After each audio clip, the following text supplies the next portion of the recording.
Chapter 1. Audrey's Point of View. His hand lands on my shoulder 30 seconds before I'm supposed to walk down the aisle. Not a gentle hand. Not a proud father hand. My father grips my shoulder the way he grips a contract before signing it. Firm, deliberate, like he is still deciding whether this is a mistake. I feel the pressure through the lace of my wedding dress, and I go still the way I have always gone still around him. The way you go still when you already know the shape of what is coming.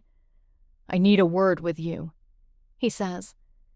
The bridal suite smells like white roses and hairspray. Somewhere beyond the gold-framed mirror at the end of this hallway, past the arch wrapped in white blooms and the chandelier throwing soft light across ivory walls, Vivian Shin is standing at the front of that room waiting for me. 112 guests are already seated, and my father is standing here looking at me the way he looks at a business decision he cannot reverse, but still wants to renegotiate. "Dad." My voice comes out even, practiced. The ceremony starts in 4 minutes. Then I only need 3. He releases my shoulder and moves to stand in front of me, blocking the door. His jaw tightens the way it always does when he is selecting his words carefully. Not because he is unsure of them, but because he wants them to land exactly where he intends. "I want you to think about what you are doing today, not with your heart, with your head." I keep my hands loose at my sides. I learned long ago that crossed arms read as argument, and argument with Raymond Moon. My father is a road that goes nowhere and costs everything. "I love her," I say simply. He almost flinches, not quite. "Love." He turns the word over like he is checking it for cracks. "You have known this woman for 14 months. She's never told you what she does for a living, never brought you to her office, never introduced you to a single person from her professional world. What does that tell you? My dear viewers, have you ever loved someone your family completely refused to understand? Drop your answer in the comments right now, because this story is about to show you exactly what that costs. What I do not say is that Vivian introduced me to something more valuable than a job title. She introduced me to quiet, to a stillness I had never once found inside my own home, where every dinner was a performance review, and every choice I made became a line item on a balance sheet my father kept running in his head. I have spent 29 years being evaluated by this man. Vivian is the first person who has ever looked at me and not found a single thing that needed improving. I do not say any of that. I say, I know enough. Something shifts behind his eyes. Not anger, which I know how to handle. This is something older. A man who genuinely believes he is watching his daughter walk toward the worst decision of her life, and cannot understand why she will not let him pull her back. "Morgan Jin called me last week," he says. I go very still.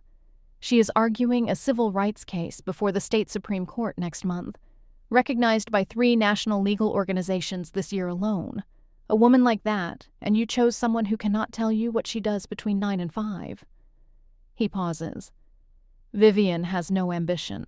In 5 years, Audrey, you are going to wake up and wonder why you settled." The door opens. The wedding coordinator leans in. "Ms. Audrey Moon, we are ready for you." I pick up my bouquet, white roses. I chose them myself. Stood in that flower shop for 20 minutes, absorbing the simple novelty of Vivian saying whatever you want, it is yours, before I finally pointed at the white ones. A small thing. It still catches in my chest when I think about it. "Don't embarrass the family," my father says quietly from behind me. I pause at the door. I do not turn around. "I love you, Dad." I walk out. At the far end of the room, past the rows of standing guests and the white arch and pale winter light through the high windows, Vivian is waiting. Black hair, dark suit. She watches me walk toward her with the expression I have spent 14 months learning to read, because her face does not give things away easily. But I know this one. This is what she looks like when she was afraid she was going to lose something she could not replace. Her hand comes up as I reach her, steady, certain. I take it, and something in my shoulders drops that I did not know I had been holding. "Hey," she says, low enough that only I can hear. Hey, I say back. Behind me, in the third row, my father sits with his hands folded in his lap and his jaw set. A man absolutely certain he is right, and absolutely powerless to do anything about it. Standing there, holding her hand, I have no idea what is coming. None of us do. Chapter 2. Vivian's Point of View. The moment Morgan Jin walks into the wedding hall, every head in the room turns. I watch it happen from where I am standing near the front, that slow, collective pull of attention that follows certain people into rooms. Morgan Jin is tall, polished, and carries herself like someone who has never once wondered whether she belongs somewhere. She shakes Raymond's hand, and I watch his entire face change. The tight line of his mouth softens. His shoulders drop half an inch. He laughs at something she says, a real laugh, and claps her on the arm like they are old friends who have not seen each other in too long. I have been standing 20 feet away from Raymond Moon for 40 minutes. He has not looked in my direction once. I am used to being judged. I built my entire life around the understanding that people will size me up, find me unremarkable, and move on. That is the system I design. Stay quiet. Stay ordinary. Let them look past you. It has kept every personal interaction clean and honest and free of the particular poison that enters a room the moment people learn what you actually control. But Raymond Moon does not think I am ordinary because he is protecting himself from something. He thinks I am ordinary because he is protecting his daughter from me, and that, for reasons I have not fully worked through yet, lands differently than I expected. Natalie Ju arrives 12 minutes after Morgan, city council member, charismatic the way people who have spent years in front of cameras become charismatic. Every gesture slightly larger than necessary, every smile calibrated for an audience. She finds Raymond within 2 minutes of walking through the door. I watch him light up, watch him gesture toward Audrey with an expression that is 1 part pride and 2 parts pointed suggestion, the look of a man making an argument without using a single word. Audrey sees it. I know she does, because I know the particular stillness that comes over her face when she is absorbing something she has decided not to react to. She learned that stillness somewhere. It cost her something to learn it. What Audrey does not know is that I have been paying attention to her for much longer than she realizes, not surveillance, just the particular quiet attention you give someone when you realize they are the only person in a room who is not performing. I noticed it the first night we met, at a city fundraiser I attended, only because my assistant had triple booked my calendar. Audrey was coordinating volunteer placements, moving through the crowd with the focused energy of someone who genuinely cared whether the evening worked. She argued with a venue manager about whether the accessible entrance was properly marked. She lost. She went to the building supervisor instead. 20 minutes later, the sign was repositioned. Nobody noticed. Nobody thanked her. She moved on without waiting for either. I have thought about that moment more times than I can reasonably explain. Across the room, Raymond is leaning toward Morgan Jin with the body language of a man sharing something confidential. I do not need to hear the words. I have been the subject of that conversation in various forms for 8 months now. The quiet one, the one with no visible career, the one Audrey could have done better than. He is not wrong that I am quiet. He is not wrong that I keep my professional life away from my personal one. What he is wrong about is what that means. I straighten my jacket. I check the placement of the single white rose on the table beside me. Audrey's idea, 1 flower instead of a boutonniere, because she said she wanted something that matched hers. Then someone moves through the crowd near the back of the room. He is a man I recognize immediately. Silver hair, European suit. His name is David Kwan, CFO of the largest commercial real estate firm on the West Coast. He is scanning this room with the careful attention of someone who came here looking for something specific. His eyes find me. He stops moving entirely. I watch the exact moment it registers.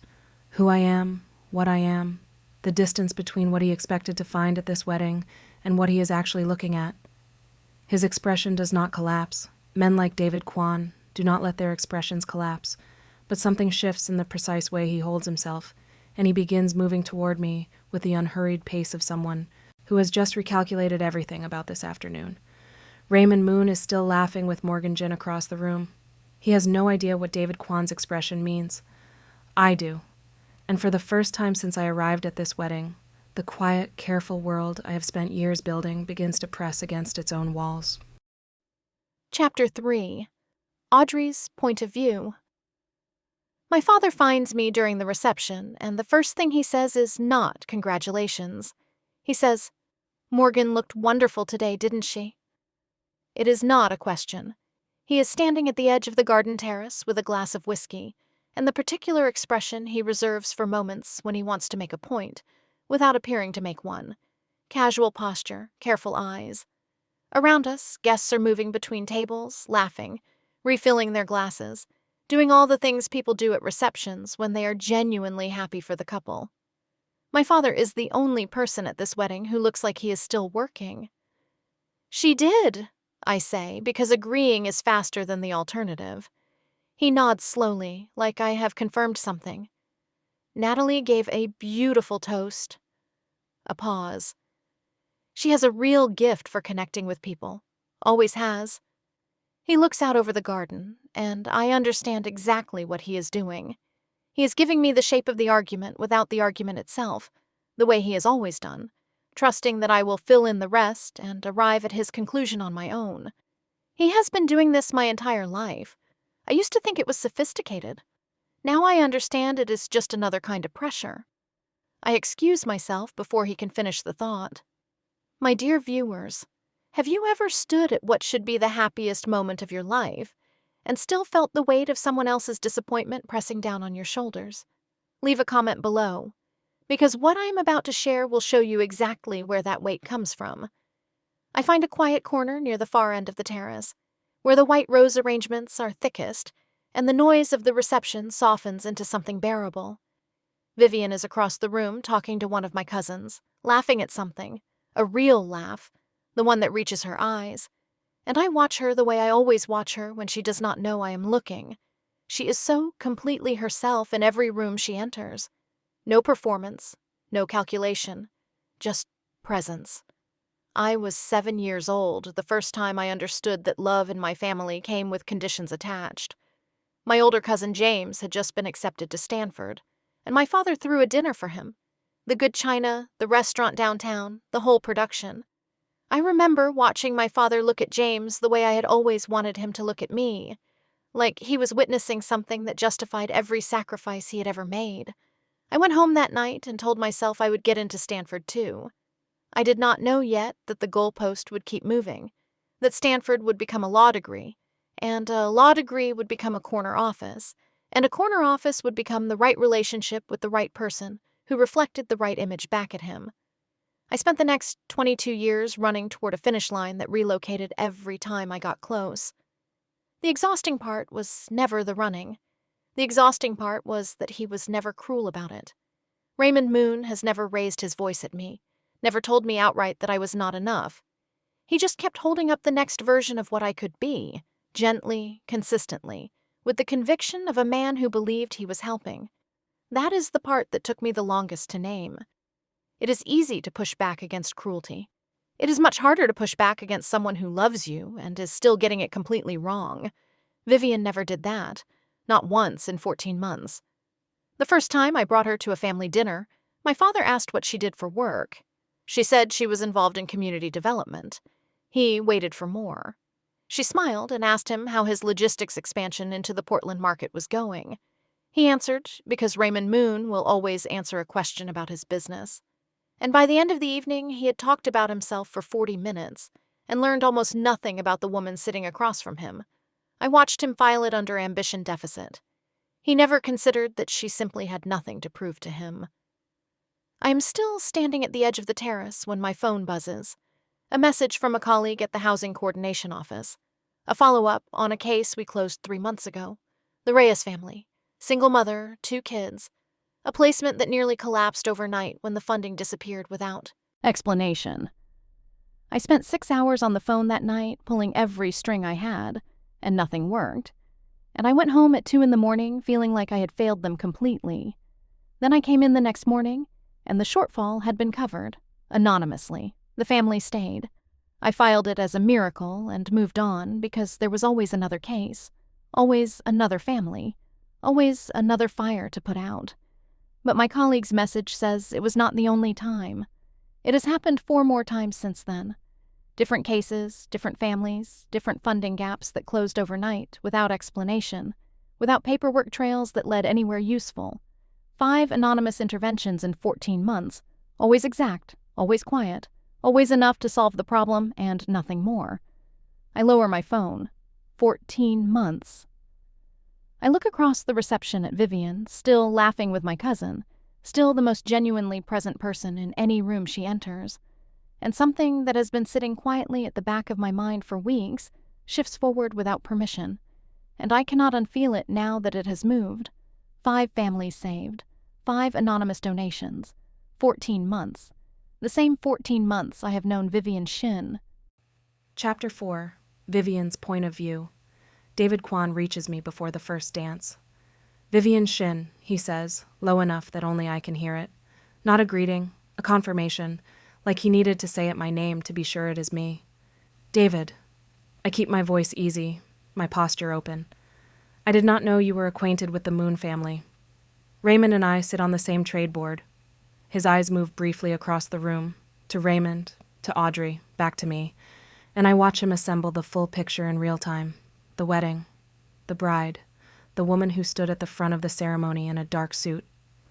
"I had no idea you were—" He stops himself. "Congratulations." I smile. "And I would appreciate your discretion. This is a family occasion." He understands immediately. Men like David Kwan always do. They did not get where they are by misreading what people are actually saying. He gives me a single nod, the kind that means the conversation is already forgotten, and moves back into the crowd without looking in my direction again.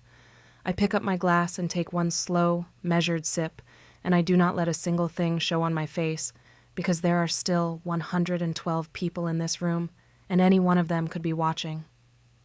Kwan is the 4th person in 2 years who has recognized me somewhere I did not expect. Each time it happens, I feel the walls of the life I have built shift slightly, not collapse, just settle, the way a structure adjusts after something heavy passes through. I have spent years engineering my own invisibility. No public profiles, no event where my name goes above the door. Every donation I make moves through a network of entities designed to deflect attention, and it has always worked, because most people are not looking for someone who does not want to be found. The problem is that some people are. My mother used to say that money was a mirror. It showed you exactly who everyone around you really was. She said it like wisdom. It took me until I was 24, watching my 2 uncles dismantle our family in a courtroom over an inheritance dispute, to understand she was not offering wisdom. She was offering a warning.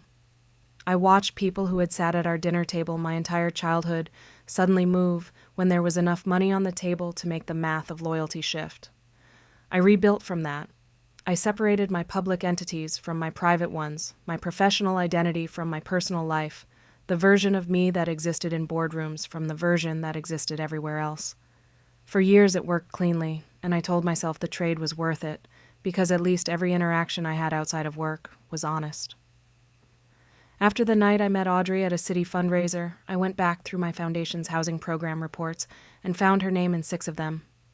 The coordinator who stayed late, made the extra calls, wrote follow-up letters nobody required her to write. I did not engineer a meeting. We were introduced at a mutual friend's dinner 4 months later, and she said she was a housing coordinator, and I said I was in community development, and we talked for 2 hours about a city rezoning proposal that most people at that table had never heard of. She knew every detail. She pushed back on 2 points I made, and she was right both times. I sat in my car for 11 minutes before I went inside that night. Audrey was the first person in 6 years who made me want to be known. Not recognized. Not identified by what I controlled or what my name was worth on a document. Known. The slow, earned, specific kind that has nothing to do with money and everything to do with time. And now she is my wife. And she does not know who I am. Across the reception, she is standing at the edge of the terrace holding her phone, and something about the way she is looking at the screen makes the back of my neck tighten. I know that expression. I have seen it before. The one she gets when something has rearranged itself in her mind, and she is quietly working through what it means. I do not know what is on that screen, but whatever it is, the time I have been borrowing is running out. Chapter 5. Audrey's point of view. Morgan Jin calls me on a Tuesday morning, 3 weeks after the wedding, and the first thing she says is, "Your father mentioned you might need a friend right now." I go still. "Did he? He just cares about you, Audrey." Her voice is warm and practiced, and carries the particular confidence of someone who has never once been told she was not enough. "I thought maybe lunch. Catch up properly. It has been a while since we actually talked." I understand exactly what this call is. My father did not reach out to Morgan because he thought I needed a friend. He reached out to Morgan because the wedding happened, and Vivian is now legally my wife, and Raymond Moon does not know how to accept a loss, so he finds another angle and tries again. This is not concern. This is a second campaign. "I appreciate that," I say. "I will check my schedule." I do not check my schedule. I set my phone face down on the kitchen counter and stand there in the quiet of our apartment, thinking about the version of my life my father has been constructing in his head for the past decade, the one where I end up with someone whose accomplishments can be listed at a dinner table, someone whose worth is legible to everyone in the room without requiring further explanation.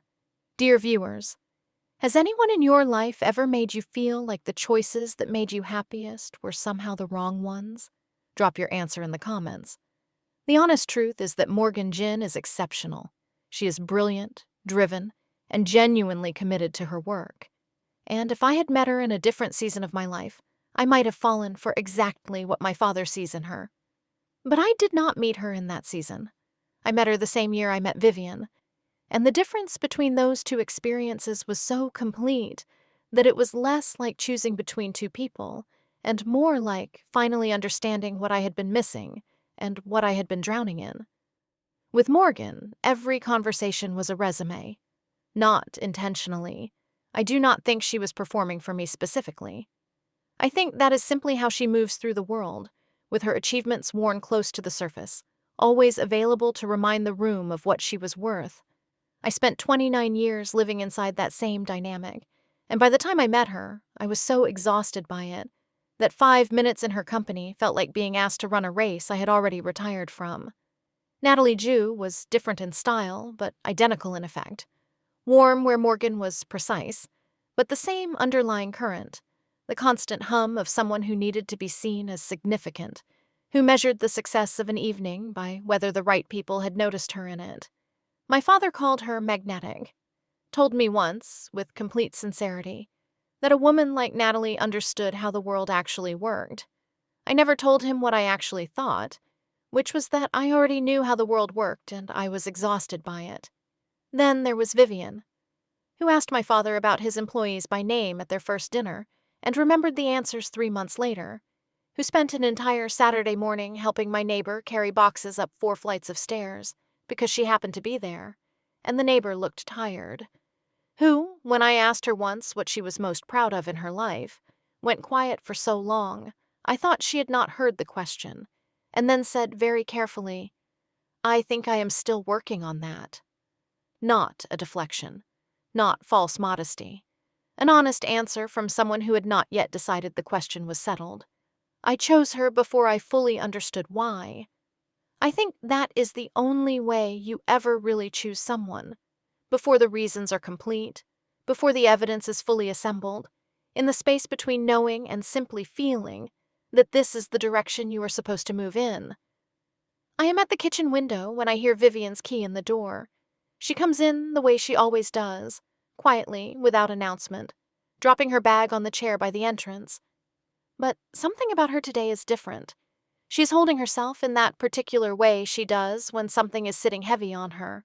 Shoulders slightly higher than usual, jaw just barely tight. The expression of someone managing an internal weight carefully enough that most people would never notice it. I notice it. "Hey," I say, "how was your day?" She looks at me, and for just a moment something moves behind her eyes that I cannot read. Then she says, "Fine," and opens the refrigerator, and the word lands in the space between us with all the weight of everything it is not saying. I watch her stand there with the refrigerator open, not looking at anything inside it, and the feeling from the reception, the one that surfaced when I looked at my phone and thought about those 5 anonymous donations, moves forward again in my chest, quiet and insistent. Vivian. My voice comes out steadier than I feel. Is there something you need to tell me? She closes the refrigerator. She turns around. And the look on her face is not the look of someone with nothing to say. It is the look of someone who's been trying to figure out how to say it for a very long time. Chapter 6. Vivian's Point of View. Audrey asks me if there is something I need to tell her, and I open my mouth and nothing comes out. Not because I do not have an answer. I have had the answer rehearsed in at least 4 different versions for the past 3 weeks, each one carefully constructed to land honestly without landing too hard, each one abandoned before I ever got close to using it. I have started this conversation in my head while standing in the shower, while lying awake at 2 in the morning, listening to Audrey breathe beside me and thinking about how completely everything would shift the moment I said the words out loud.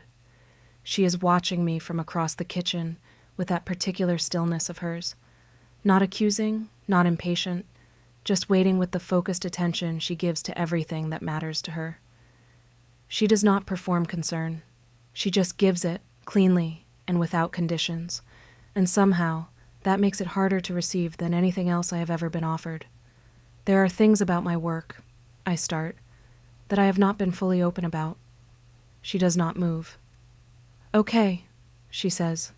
It is not that I was trying to deceive you. I hear how insufficient that sounds the moment it leaves my mouth.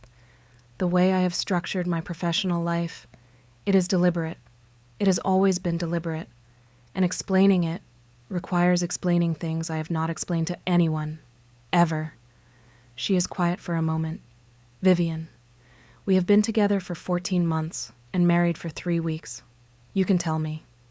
I look at her in our kitchen, brown hair loose around her shoulders, still in her work clothes, looking at me with equal parts patience and worry.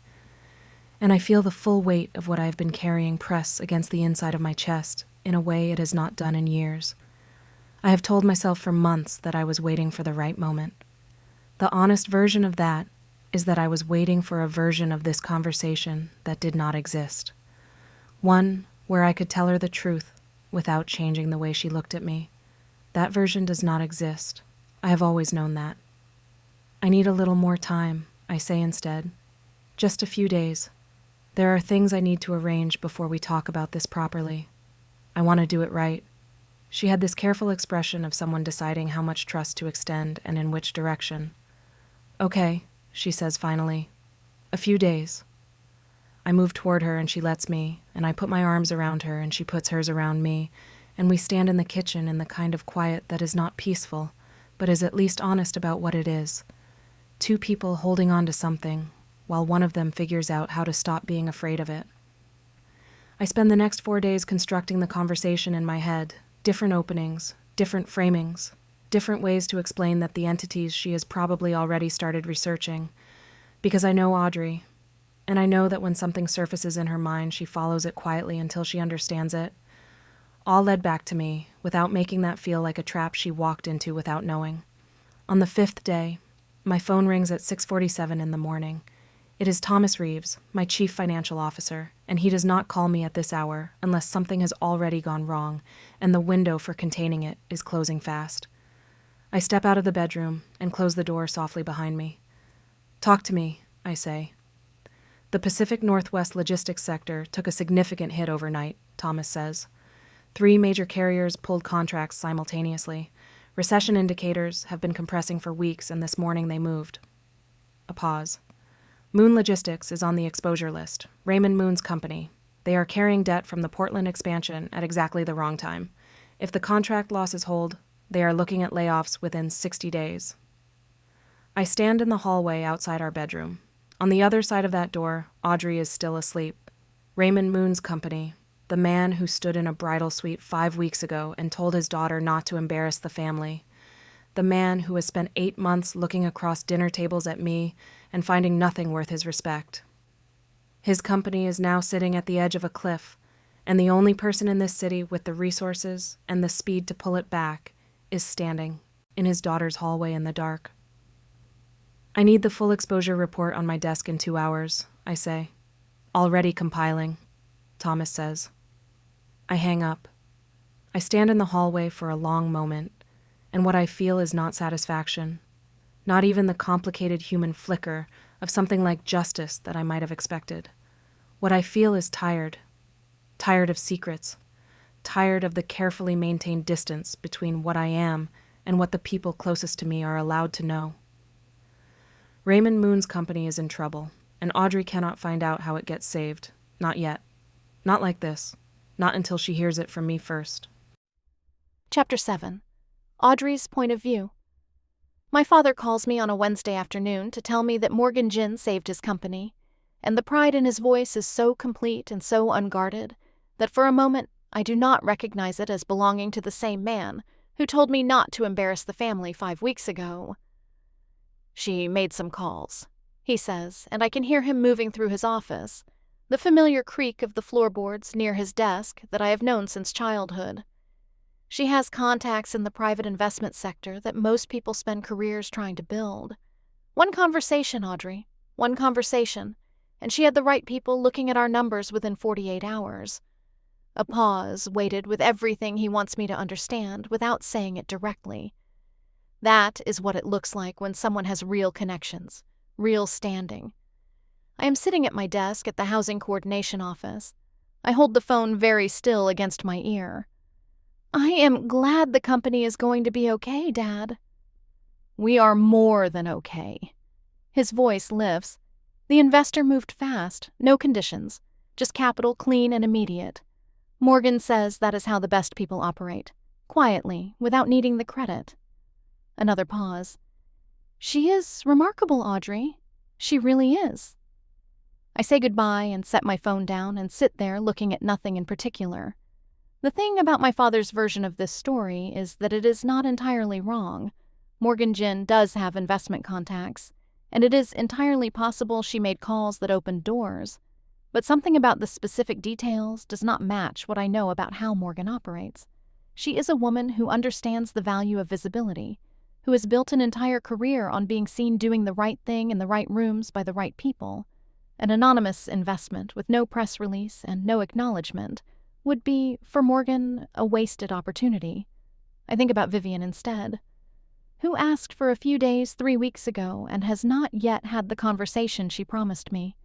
Who leaves every morning at 7:45 and returns every evening with the carefully neutral expression of someone keeping 2 separate lives from touching each other. Who told me she had structured her professional life deliberately, that explaining it required explaining things she had never explained to anyone, and then asked me for more time instead of using the time she already had. I open my laptop. I start with the 5 anonymous housing interventions my colleague flagged at the reception. I pull the financial records attached to each case and trace the funding sources as far as the documentation allows, further than most people would expect, because I have spent 7 years learning how money moves through nonprofit infrastructure, and I know what a deliberately obscured trail looks like. These trails are deliberate. Every entity is real, every filing is clean, every transfer documented correctly, but the chain of ownership at each step terminates just short of a name, redirected through a foundation designation that tells me almost nothing, except that whoever structured this knew exactly what they were doing and why. I write down the foundation name, Siren Community Partners. The public filings are minimal but present. A registered nonprofit, 7 years old, Seattle-based, funding distributed across housing, education, and healthcare across the Pacific Northwest. Board members are 3 names I do not recognize. The registered agent is a law firm. I search the law firm.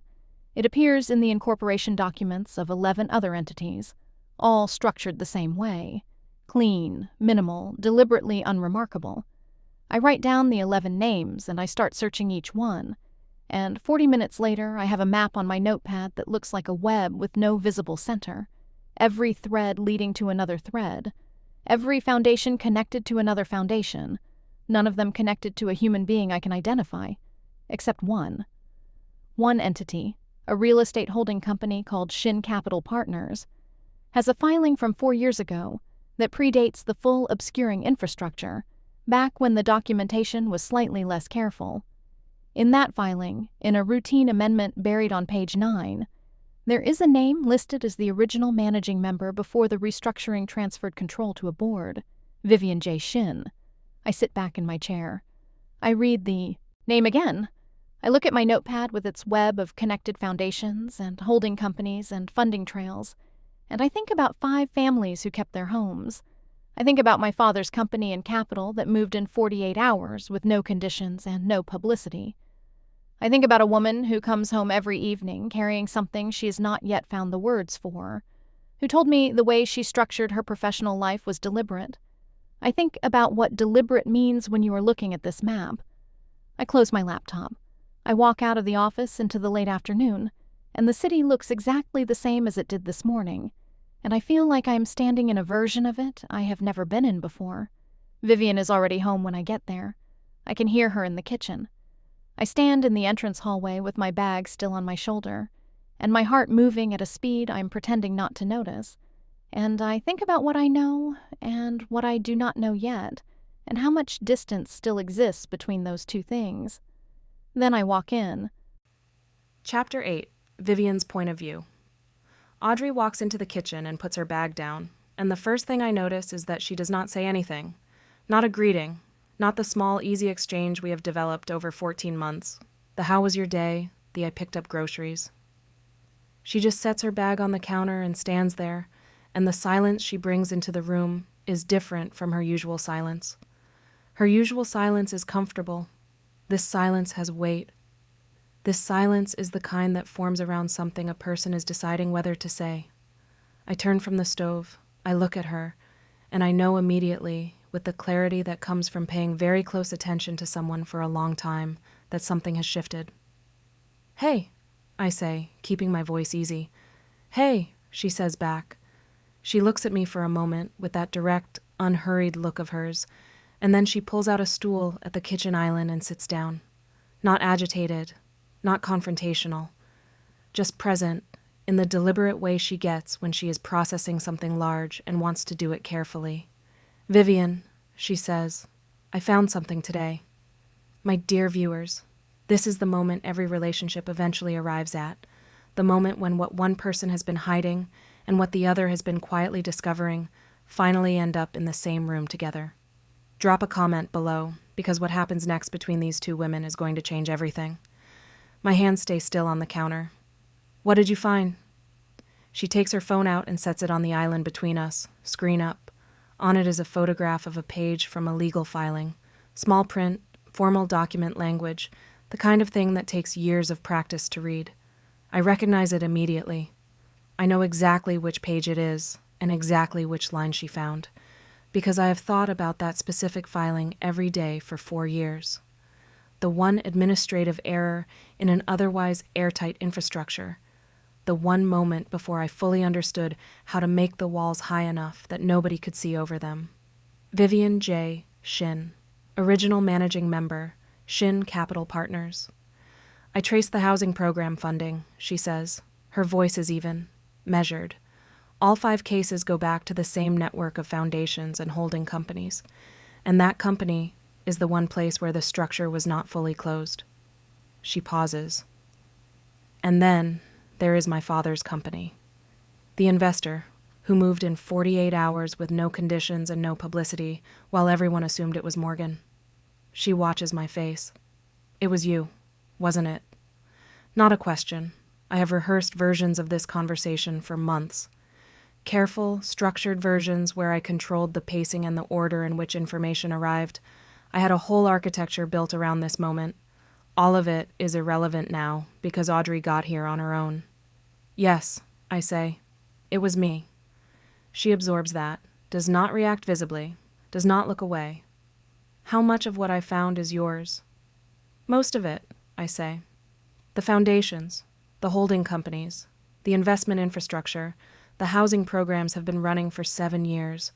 Your father's situation was a response to circumstances, not something I planned in advance, but the rest has been structured and running for a long time."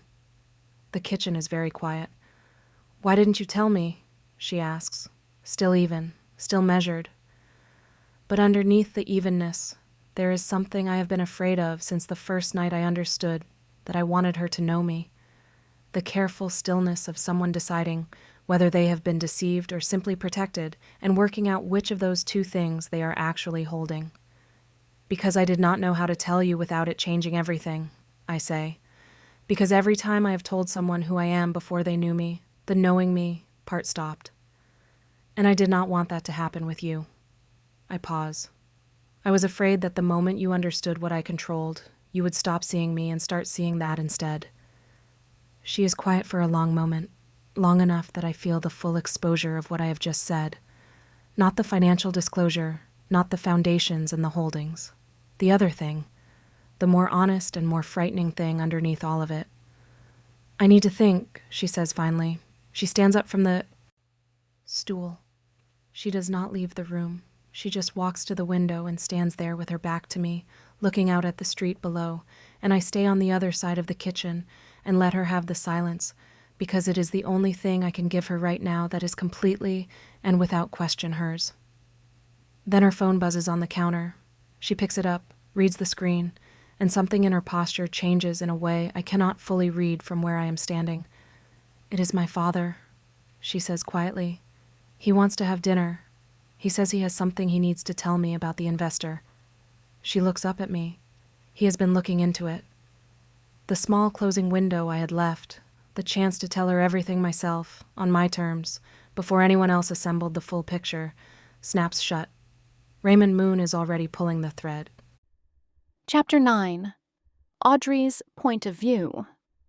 My father is already at the table when I arrive, which means he has been there long enough to order water and settle into the particular posture he adopts when he is preparing for a conversation he has been thinking about all day. He stands when he sees me. That alone stops me for half a second. Raymond Moon does not stand at restaurants for casual dinners. He stands for business meetings, for introductions that matter, for moments he has decided carry weight. He pulls out my chair before I can reach it, and I sit down, and he sits across from me. And for a moment, neither of us says anything. "Thank you for coming," he says. And the way he says it, not assuming, not commanding, just genuinely grateful, makes something in my chest shift slightly. "Of course," I say. He picks up his water glass, sets it down without drinking from it. "I owe you an apology. For the morning of your wedding, what I said to you in that suite." He pauses. "I was not kind. And you deserved better than that on that morning, regardless of anything else." I look at my father across the white tablecloth and the candlelight, and I think about how long I have waited to hear something like that from him, and how strange it feels to receive it now, when everything underneath it has already shifted in ways he does not yet understand. "Thank you," I say. "That means something to me." He nods. Then he reaches into his jacket and pulls out a folded piece of paper and sets it on the table between us. I recognize immediately what it is. A printed summary of financial entities, handwritten notes in the margins, the document of a businessman who has been working a problem privately for days and finally wants a second set of eyes on it. "I need your help with something," he says. "The investor who saved the company. No conditions, no press, no follow-up contact. Capital that moved in 48 hours and then nothing. No introduction, no ask. In 30 years of business, I have never seen money move like that without an agenda attached to it. I cannot find the person behind it." He taps the paper. "I have traced it through 3 entities so far. Each one is clean and legitimate, but each one leads to another one, and none of them lead to a human being. Your work, the funding trails, the nonprofit infrastructure. I thought maybe you would know what you are looking at." I unfold the paper slowly. The 3 entities he has identified are part of the outer ring of Vivian's infrastructure, the most visible layer, designed to absorb exactly this kind of investigation and redirect it without revealing anything.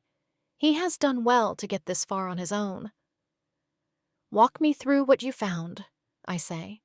He does, thorough and precise the way he is with everything, laying out each connection he traced, and each dead end with the methodical patience of a man who built a company from nothing, and understands that most problems yield to enough sustained attention.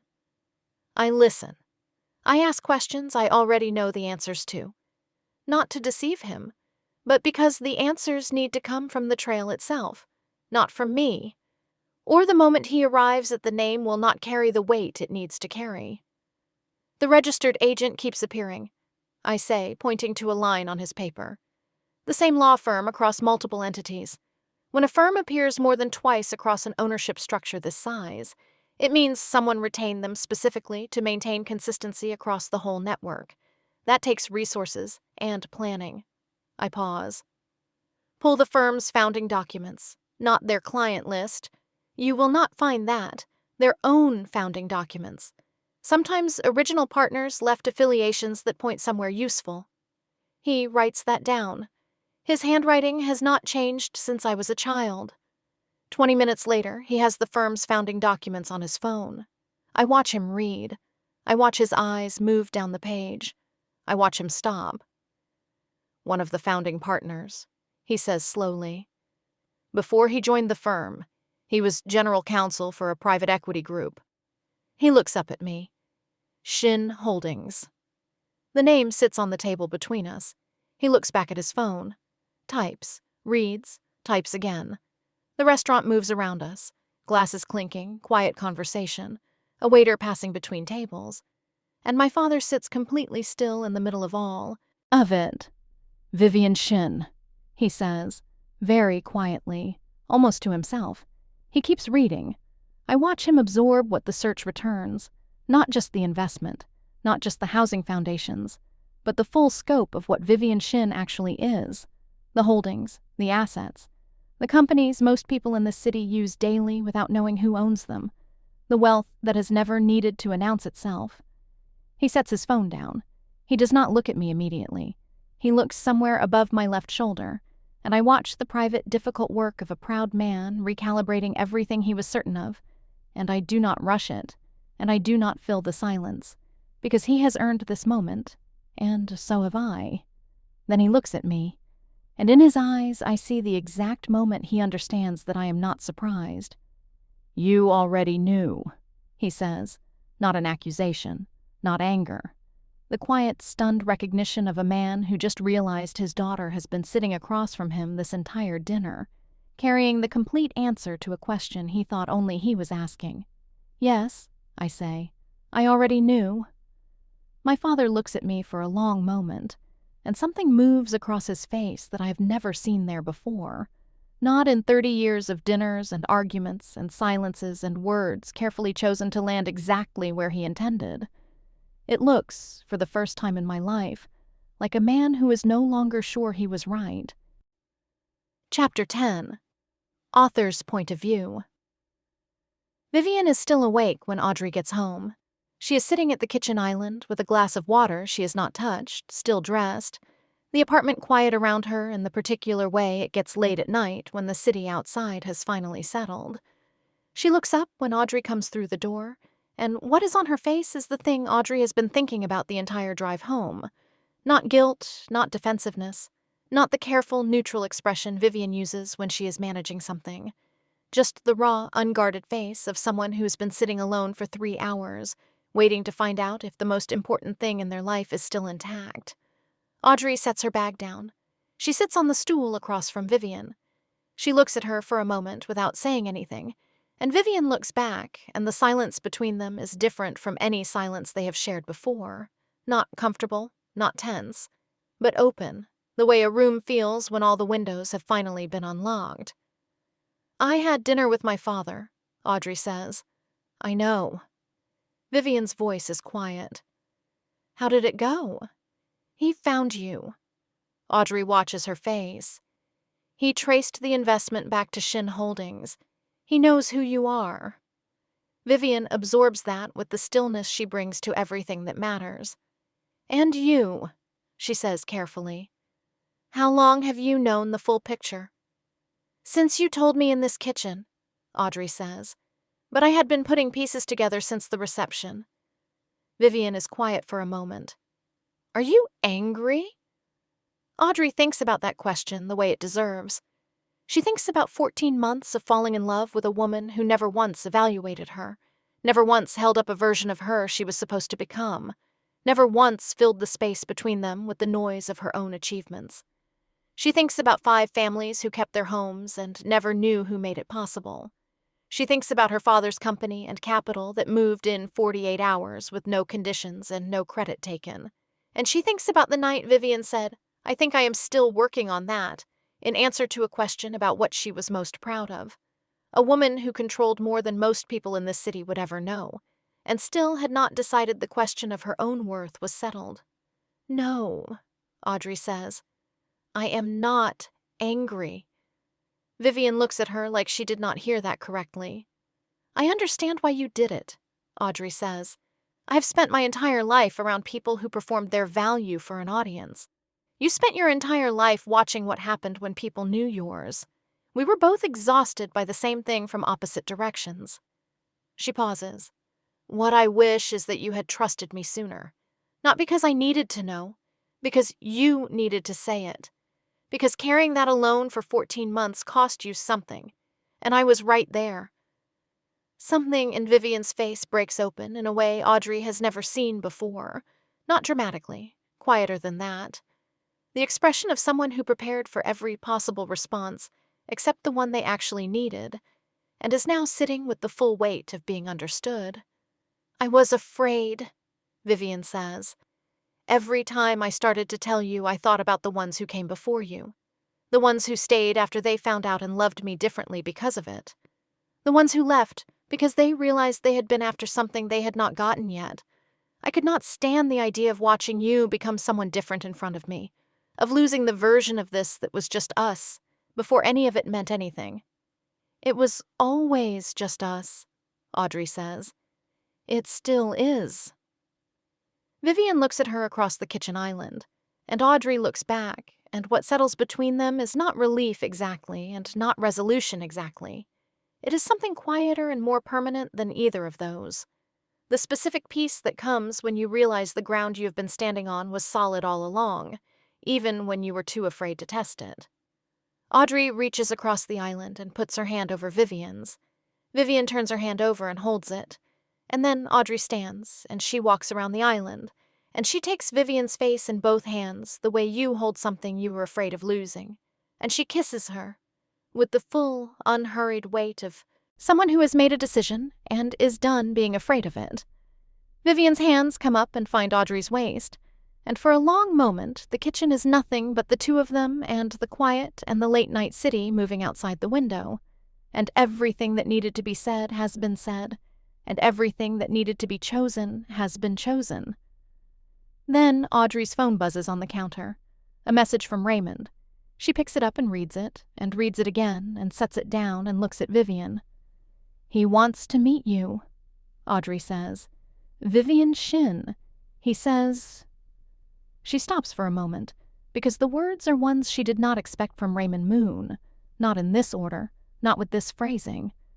"He says he owes you an apology, and he says he owes me one too, for not seeing what was in front of him." Vivian goes very still. "He said that. He said that." She's quiet for a long moment. Outside the window, the city moves through its late-night rhythms, lights, traffic, the distant sound of the world continuing, and Vivian Shin, the woman almost nobody in this city can identify by face, the woman who spent years building her own invisibility because the alternative cost too much, sits in that kitchen and lets herself be seen. "Okay," she says finally. "Tell him okay." Audrey types the reply. She sets the phone down. She looks at her wife across the kitchen island. Black hair loose around her shoulders, dark eyes steady. That quality of stillness about her that Audrey fell in love with before she understood what it meant. And she thinks about what her father said in a bridal suite 9 weeks ago. "Don't embarrass the family." The woman he dismissed as someone with no ambition had been quietly building something he would spend the rest of his career respecting. The woman he thought had nothing to show had simply chosen not to show it to people who had not yet earned the right to see it. The woman he warned Audrey away from was the same woman who saved his company, his employees, his reputation, without conditions, without credit, without ever once asking him to think better of her. Raymond Moon spent 30 years teaching his daughter that worth was visible, measurable, something a person carried on the surface for the room to assess.